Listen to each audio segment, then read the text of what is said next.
say. Do it for Christ. Only got one life.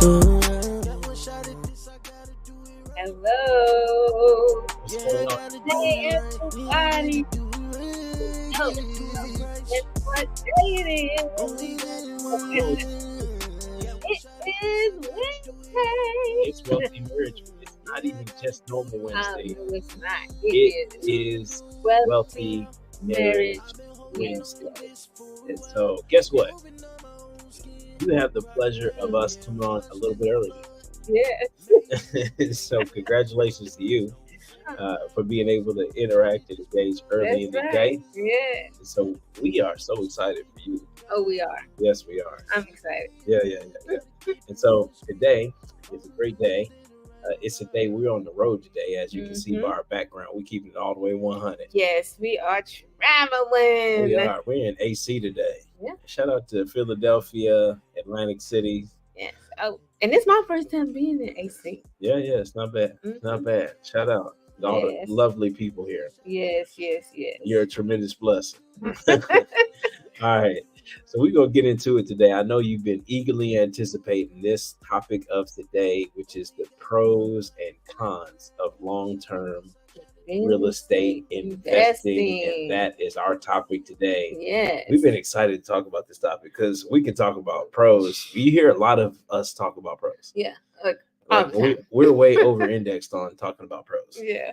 You think so? Absolutely. How can you be over-indexed on it? Because we talk about this all the time, but but I think sometimes we got to talk about the cons too. Yeah. It's like there's other sides, like there's multiple sides. There is. And sometimes we gloss over some of those different things. Yeah, I think we do. So I think it's a good opportunity to address it. Yeah. So you hang in here with us. We're gonna go all the way through it. So just to talk a little bit about this week. This week in real estate, it just feels like it was a slightly slower week. I have to agree. It does. It does. We have some projects that are kind of going a little bit slower than we thought. But evaluated some deals this week. Yeah.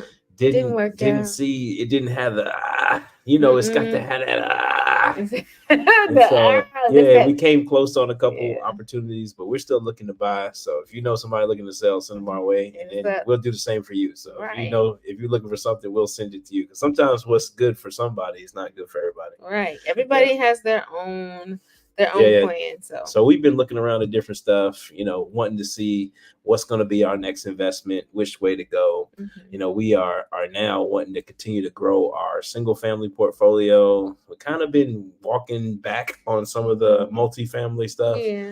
So we sold a couple multifamily, looking to do something bigger. And so I really want to do, let me tell y'all what I really want to do. And so Joy is getting excited about it little by little, I can tell.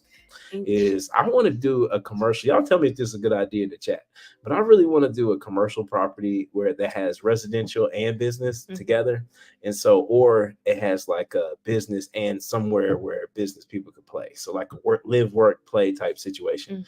And so, I'm putting my developer hat on now. So if y'all got some good ideas, I want y'all to hit us up with that. And let us know. Yeah, let us know what you got or what you're passionate about. So that, and also we love single family houses. In great neighborhoods with working people who, just do great things because we're working people who do great things. And so we love providing houses for our neighbors that we would live in ourselves. And so that's a pretty easy slogan, if you will, but that's what we do. And so I thank God for the opportunity to be able to talk today, because today we're going to keep it even a little bit more real. Today we're going to be talking about this subject. I'm going to put it up on the screen so you can see it. The pros and cons of long-term real estate business. Ooh wee. Because there are certainly pros and there are certainly cons. But let's tell them who we are first, though. So we're Coach John and Joy. So we just wanted to tell you a little bit, just to get to know us, to make sure and we are real estate investors and we are real estate coaches. So if you're first time here, you're talking to people who actually do this business. We're talking real estate today, but we also talk about marriages all the time. We are youth ministers, and we have a family, 3 kids, teenagers, who do an amazing job, and so we learned some stuff, and we learned a lot of it the hard way. And then we got some help, some mentorship, and then we started to accelerate in a significant way. So we offer that to other people. Yeah, we do. But at the same time, hey, we're just mom and pop over here running some businesses and hanging out with each other. Right. Yeah, and so like what a lot of people want to do is be free with their time. And so we are actively getting to it in that way. And so let's talk about it. Let's talk about the pros and cons of long-term rental businesses. All right. So when you're talking about pros and cons of a long-term rental business, okay, we're going to go into this thing. Yes. This is significant. It is. You don't want to miss out on this. No, you don't want to miss. Guess what? We still going to start with the pros because there's way more pros than cons. But at the same time, we're going to talk about the pros just in case you didn't know. If you was looking for a property or looking for an investment that you can actually control. And so you don't look here, you can buy all the stocks you want, but you don't run them companies. Right. And you can't go up and touch. Right.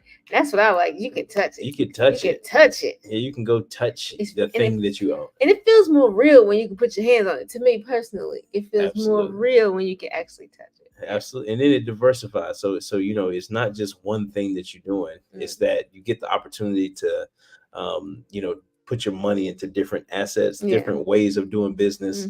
It's really cool. And so it's multiple different streams and different channels and different ways you could be able to do your thing. Right. And so also passive income, which is a plus, especially if you work a full-time job, you work in corporate and things like that, being able to have some income coming in that you don't have to actually actively put all of your time into, and you still put money in your pocket. That's facts. That's facts. And so we're not going to get into that big complicated, but if we was talking about, some of the pieces about, why real estate can be challenging, it's like, dude, you can't sell it real quick. No. Yeah.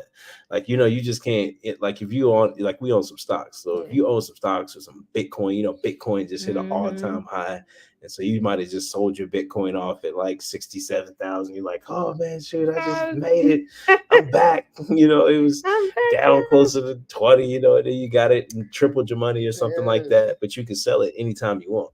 Okay. And so with a piece of real estate, it's not like that. Oh. And so we deal with that from time to time. Yeah. It's like there's a lot of big capital expenses that you incur when you do real estate. Like you need new roofs, HVACs.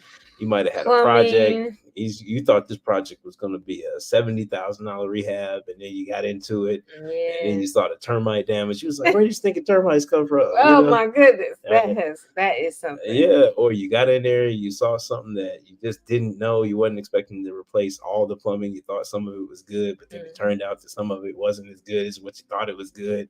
And so there's just so many different things that you end up needing some more capital randomly. And so it's a capital intensive business. If you're going to be paying a lot of people, you're paying contractors, you're paying for a lot of materials and labor, you're paying for a lot of buildings, there's a lot of cost, legal fees, you're just paying people to do stuff all the time. And so to do that, it's a capital requirement. It's a little bit of a lift. Yes, it is. It is. And there's also, with that, like you have a lot of expenses you can, but then there's also the tenant side of it. The tenant side can be challenging. And if you're not able to pick the best tenant or sometimes the right tenant for your property, then that can be a challenge to deal with. Like one of the first things we did, I was the one doing the property managing the tenants part. And I got there and I was like, oh, so excited. We had got this apartment. Well, it's like part of one of our triplex or whatever. And I was so excited. I had finally got it rented. That was the best tenant, great tenant. And then we found out that she stopped paying. I had did all the things. I had did my due diligence, I thought. But then she slipped through the cracks. She slipped through the cracks. And rents wasn't getting paid. It was excuse after excuse, which is challenging. I mean, and that can be hard to deal with. And I know that sometimes some of the things that a lot of people hear about, the challenging part of tenants, which it can be. It can be. It can be because you are losing out on your time, your money. I mean, and it can be a little stressful, but when you do find that excellent tenant that loves your place and loves and pays on time with no problem, it's worth it. What you think? Well, I think, whenever I'm thinking about tennis, is you got to follow a process. Yeah. And so anytime you have process in the systems, you're going to win. But if you don't have process, you don't luck up and just trip into finding great people. Is that you advertise it right, you fix your property up right, but then you also knew how to screen people properly. And so don't be like me and just grab a piece of cash and then throw it up in the air and think you made it. And so sometimes if we don't have the right education or the right information, then we'll look at people and we never looked at their credit, or we didn't look at their and credit's not the only thing, it's not the most important thing, but did you look at the rental history? Do they have any active evictions? Is somebody about to come take their car? Like sometimes people are dealing with things and they're in a place where they really can't afford to live in a house by themselves. And so it happens. I've been in positions ourselves when, I just didn't have it, but I wanted something that I couldn't afford. And so our job as landlords is to be able to sort through the people who can afford things and the people who can't. And then, so steady employment is always a good thing. And then also people who, if you do get some kind of assistance from a different place, is to make sure that that assistance is locked in and that you understand the program, they understand the program, and so that everybody can win together. And so tenant selection is definitely a big learning lesson for most people. Everybody's so scared of tenants. Most of us have rented at some time, but we're all so scared of tenants. Like, maybe we were seriously, like we've all rented. Would we rent to ourselves? I wonder, with your kids, when your kids was young, would you want the you family with the young kids tearing up your house? But for whatever reason, my family's never tore up the cabinets in my house. No. Well, actually, one cabinet. Yeah. Well, I guess never mind. Right, never mind. We spoke too soon. Spoke too soon. One of them. That's the little one. Yeah, he got to it. Oh my goodness. But I'm gonna tell you, in generally speaking, there's most people out there are good people, but it's just making sure that you don't get the wrong people, because it can really set you back. It can. It really can. Yeah, but at the same time, then there's also rehab. And so, sometimes you get into fixing things up. Oh, yeah. And it's more than what you thought. Yeah. And so that's kind of a con, is that, no matter how much you estimate, you can get pretty close. But there's always going to be unknowns, because it's a business.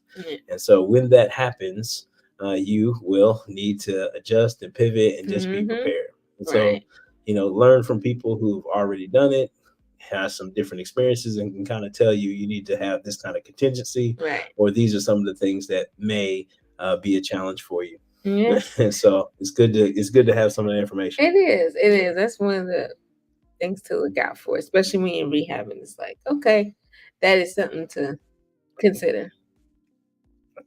So then, we talked about some of the pros and cons. Is like one of those things is that, you're going to get some tax benefits, but there's some work that you're going to need to do. Like you're opening this real estate business where you're fixing up houses, you're buying them, you're putting people in them, or you're selling them to folks. I mean, there's some time and some effort and some learning that you're going to need to do to be able to really get that right. But you do get great benefits. And then there's this point about having steady cash flow. Yeah, cash flow is great. And then sometimes, I hear people talk about this interest rate. It's like, John, Joy, the interest rates are so high, man. I'm not buying anything. I'm like, why? Yeah. And what difference does it make? I'm not worried about interest rate. Do you know that in 1981, the interest rate for a 30-year loan was like at 18% in 1981? Wow. And so you're going to tell me that people were still buying then? It wasn't like they didn't buy it for a whole year or 2 years, that they just stopped buying. 3 years, they stopped buying. Nah, people was buying it then, and they buying it now. Right. And there's no point when people aren't going to buy stuff. And so you just got to not worry about how much somebody else is making. So if the interest says this is how much the bank is making or investors are making, well, congratulations. I want them to make a lot of money. And so I'm not worried about how much you're making. I'm worried about how much I'm making. And so I think we need to measure the right thing. Measure how much money you supposed to make. And then be excited that you get to be part of somebody else's economy as well. Because when money flows, and and you Yeah. keep it flowing to other people, it's going to keep flowing back to you. Yeah, so don't let that interest rate increase and be the determining factor whether you invest or not, because it really, like John was just saying, it doesn't make a difference, No. because you can still invest and you can still make money and you can still get that steady income into your pockets. Yeah, and then too, it's like even right now, the interest rates might have crept up a little bit, but the inventory was lower.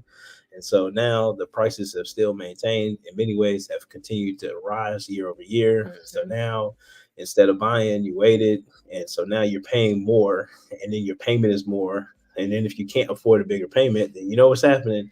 You're getting less house. Yeah. You're getting less property. Right. And then you feel like, oh, I missed it. So I'm going to wait again. And then the cycle continues. Right. And so the job is to get in now, find the criteria, the things that you like, and Mhm. then be able to monetize those things. You'll be glad you did. Speed is our friend when it comes to real estate. So Yes. there's even more pros. There's more. I know you've heard us talk about this before, but real Yeah. estate's ideal. That's a pro. It's really It's because you get ideal. income, Mhm. you get to claim depreciation, Yes. which is tax benefits. There's equity, there's appreciation, which is your property goes up in value. Right. And then there's this thing called leverage. Leverage. And the best part about leverage is you get to leverage Mhm. assets. Like you get to buy a building, add some improvements to it, make it better, and then make it a nice home for somebody. Mhm. And then you can use other people's money because they know you're so secure. Right. They believe you're a secure person and they Mhm. believe you're a great business. So they want to fund you so that you can give them interest. What? And so banks will give you that because Really? they give you the money Mhm. because you're the right person to be able to help secure the investments of all the people who put the money into the bank. They know Oh, it's good. they know. They know their deposits are good because they can trust you. Wow. And so you're a trustworthy person. Yeah. You should be the one who manages that piece of the portfolio. And so just like we trust the CEO of Apple and Microsoft, and we trust all these different funds and mutual funds and all these different people to be able to manage our money, then we're going to do the same thing by managing the bank's money well Yeah. and returning it with interest and being a good investment. Yeah. Mhm. That's good. So Yeah. real, hey, that's real estate, man. I would invest in us. I would too. So there's a lot of pros. And ultimately, what we found is that no matter what, it's been a lot more pros than cons. Yeah. And so, I mean, even if we started naming off cons, like, having a property or having somebody steal from you, Oh yeah. like that's rough. When you That get was that call and somebody calls you and they tell you about how somebody broke a door and then the windows broke in, and then they talk about the things that were damaged and the things that Right. were taken, and you feel violated and you feel Yeah. like you're a failure. You feel like you didn't lock the place Like up what? right. Yeah, because you makes you think, what didn't I do? What could I have done to prevent it? Even when you've taken precautions, it still sucks. It's horrible. Yeah. And so you get that low sinking feeling and you're like, man, I'm a complete failure. But then you remember, I have insurance. And not only do you have insurance, but also is that, that small amount of stuff that they took, it becomes more of an inconvenience than anything else. Right. And so sometimes, instead of stealing the copper, I would have rather just gave you $50 if you came in here and just asked for it, Right. or gave you a job and paid you way more than $50. Right. But at the same time, somebody might have needed it more than we did in that moment. And so I hope that it blessed their life. Maybe they got some food for their family or whatever that they needed to be able to survive. And so sometimes if we think about things bigger than just being upset and know that it's just such a small thing in a big pond, a small drop, then it's no big deal. Right. Yeah. Really and so the cons of real estate, if you're open to learning something new and you're open to getting some new skills and being able to, think about things a little bit differently, then it really is one of the easiest ways to generate some wealth for your family and also generate some value for other people in the marketplace. Yeah, absolutely. So do it. It's got more pros than cons. Yeah, all right. So that's our full report. We talked about a few pros and cons, but the truth is, I think we're really just telling you, you need to just do it.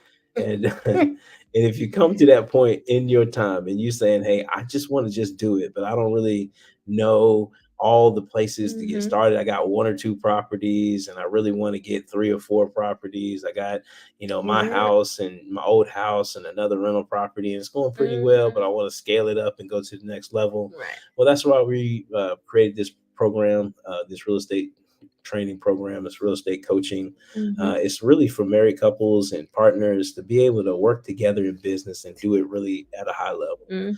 And we want to see you all make some money, and not Yeah. make money just to make money, but make some monies to be pillars in your community, to be Yes. able to stand up and be in a place where you can add some value in the Mhm. areas that you love the most. Right. So bringing value to your community and to the people, your neighbors. I mean, it's no better feeling than when you're able to do that, to see the impact that you can have in your community with real estate investing. Yeah, definitely, definitely. Yeah. So, whenever we talk in real estate, we always are going to need to tell you that if you start now, Mhm. there's never a better time than starting now. That's right. And so, we do this, and we do it, and we're seeing our couples win and seeing partners come together in a special Yeah. way. And so we are so excited for you. And so, for all Yes. those who are watching this, I want you to mark your calendars for some special times that we have coming up in the month of April. Yeah. We're going to have some announcements coming up, but April 3rd is going to be really cool. We're going to be doing a little seminar. I think you'll be excited about that. And then also, coming up in the month of April, we're having a massive, wonderful boot camp. Oh, it's gonna be It's fantastic. phenomenal. We're going for boot camp round 2. Yes. Round 1 was an amazing success, and we're Yes. going for round 2. This one right here, we're going to be challenging you to Yes. move quicker and accelerate all of your Mhm. goals in your business and in your partnerships. Yes. But I'm gonna tell you, until we talk to you again, Mhm. many blessings to you, and Yes. just always remember that it's Always always better better together. together. Talk to you later.